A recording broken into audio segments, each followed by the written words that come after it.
இயேசுவில் அன்புக்குரியவர்களை, நான் தான் பெரியவன், இந்த உலகத்தில் எனக்கு எல்லாம் தெரியும் என்ற மமதையில் நான் தான் பெரியவன் என்று எல்லோரும் நினைத்துக் கொள்ளுகிற ஒரு தருவாயில், யார் பெரியவர், இந்த உலகில் யார் தான் பெரியவர் என்ற கேள்வி ஒரு விதமான வித்தியாசமான அனுபவத்தை இன்றைய நற்செய்தி வாயிலாக நமக்கு கொண்டு வந்து சேர்க்கிறார் ஆண்டவர் இயேசு.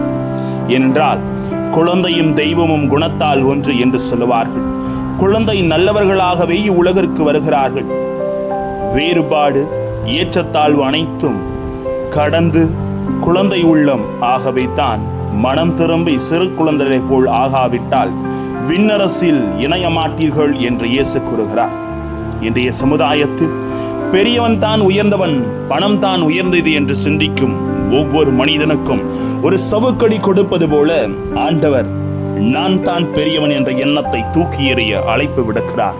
வார்த்தையோடு கடந்து சிந்திக்கலாம் வாங்க. பிரைஸ் அல்லாஹ்.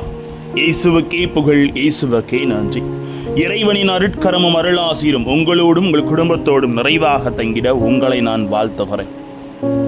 நான் தான் பெரியவன் என்ற எண்ணம் பலரிடையே இருக்கிறது. இயேசுவின் சீடர்களிடமும் அவர்களுக்குள் யார் பெரியவர் என்ற போட்டி இருந்ததை நிறைய நற்செய்தி வாயிலாக அழகாக ஆண்டவர் குறிப்பிடுகிறார். இந்த விவாதம் அவர்களுக்குள் இருந்த காரணத்தினாலே இயேசுவிடமும் அவர்கள் விண்ணரசில் மிக பெரியவர் யார் என்ற கேள்வியை மத்தேயு 18:1 அவர்கள் எழுப்புவதை கண்ணோக்க வேண்டும்.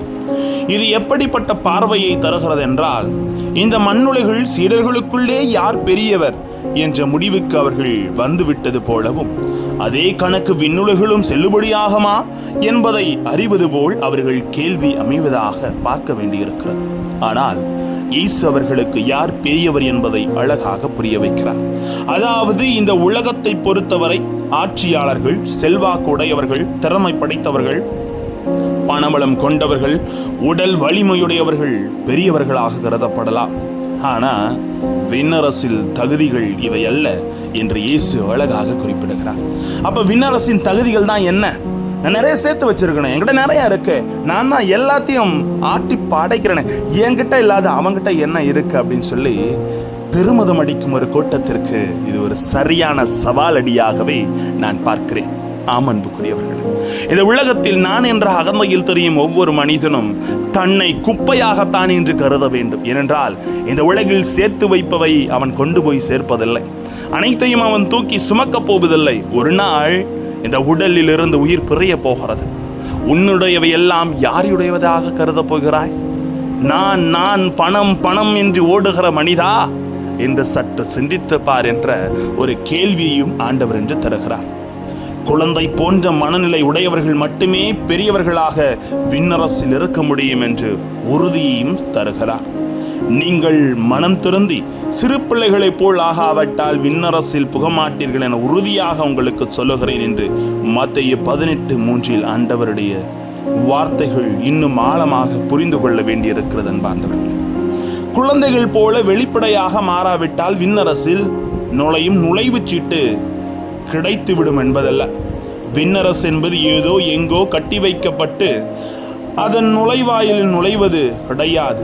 இயேசு கூறுகிறார், விண்ணரசு உங்களிடையே இருக்கிறது, அதன் நுழைவுச் சீட்டும் உங்களிடையும் உங்கள் செயல்களிடத்திலும் இருக்கிறது என்று அவர் கண்டிப்பாக சொல்கிறார். லூக்கா 17:21 சொல்லுவது போல. அப்படியானால் குழந்தை போன்ற தாழ்ச்சியான மனநிலை என்பது நமக்குள் உருவாகிறதோ, அப்போது விண்ணரசில் வாழும் உணர்வு நமக்குள் கிடைத்துவிடும், விண்ணரசும் அமைதிவிடும். இந்த மனநிலையை கொண்டிருக்கிற ஒவ்வொருவரும் மிக பெரியவராகவே இருப்பார் என்பதையே இயேசு உணர்த்த விளைகிறார். வாழ்க்கை நமக்கு வழங்கும் பல உள்ளுணர்வுகள் நம் மனநிலைகளை சார்ந்தே இருக்கிறது. ஒரு மனிதரை உயர்வாக நினைப்பது அவர் அடைந்த பெரிய பதவியை பொறுத்த விஷயம் அல்ல, மாறாக அந்த உயர் பதவியிலும் தனக்கு கீழ் எழுப்பவர்களிடம் எப்படி தாழ்ச்சியோடு நடந்து கொள்கிறார் என்பதை பொறுத்து இதை உணர்ந்து விண்ணரசை நம் தாழ்ச்சியினால் நமக்குள் உணர முயல வேண்டும் என்பதை தான் இறைவன் விரும்புகிறார். ஆகவே நாம் சமுதாயத்தில் வலிமையற்றவரும் காக்கப்பட வேண்டும். இறைவன் வழி தவறிய எளியோரை தேடி சென்று காக்கிறார். வறியோரை தேடி செல்வது, அவர்களை பாதுகாப்பது, தாழ கிடப்பவரை தற்காப்பது தர்மம் என்பார் ஐயா வைகுண்டர். அழகாக அந்த வார்த்தை சொல்லுகிறார். எல்லாத்தையும் தேடி சென்று உதவணும்.